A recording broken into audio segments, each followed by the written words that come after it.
Отключение аналогового телевидения по-настоящему эпохальное событие. Уже 3 июня республика и вместе с ней еще 35 регионов страны полностью перейдут на телецифру. Сыктывкар решил поддержать федеральную акцию и запустить в небо символических предвестников цифровой эпохи. Мы с вами стоим на пороге фактически исторического события. Регулярное телевизионное вещание в аналоговом формате на территории России осуществлялось в течение 80 лет.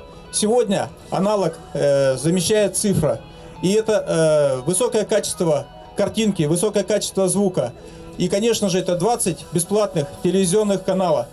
Солнечная погода и солнечное настроение. Лучшего дня для того, чтобы попрощаться с аналоговым телевидением, и не придумаешь. Именно так, с улыбкой на лице, мы переходим в новую цифровую эпоху.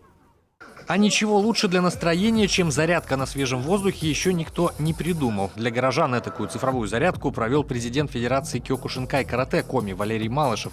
Теперь дело за малым – поднять в воздух цифровых змеев. Республика Коми к цифре готова! Все будет четко! Для телеканала «Юрган» переход на цифру тоже несет качественные улучшения. Если аналоговое телевидение позволяло покрыть порядка 82% территории республики, то в цифре мы уже покрываем больше 95%. К слову, более 300 тысяч жителей республики уже смотрят «Юрган» в формате высокой четкости HD.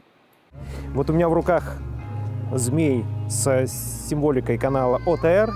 Предполагается, что в ноябре уже этого года телеканал «Юрган» будет осуществлять врезки в телеканал общественного российского телевидения 5 часов каждый день.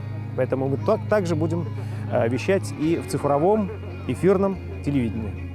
Поэтому и «Юрган» с аналогом расстается без малейших сожалений. Время не стоит на месте, а с ним и технологии несутся вперед. За спутниковым и кабельным телевидением, несомненно, будущее.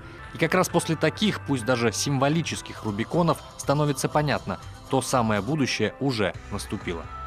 Евгений Стокос, Артем Соколов, телеканал «Юрган», Сыктывкар.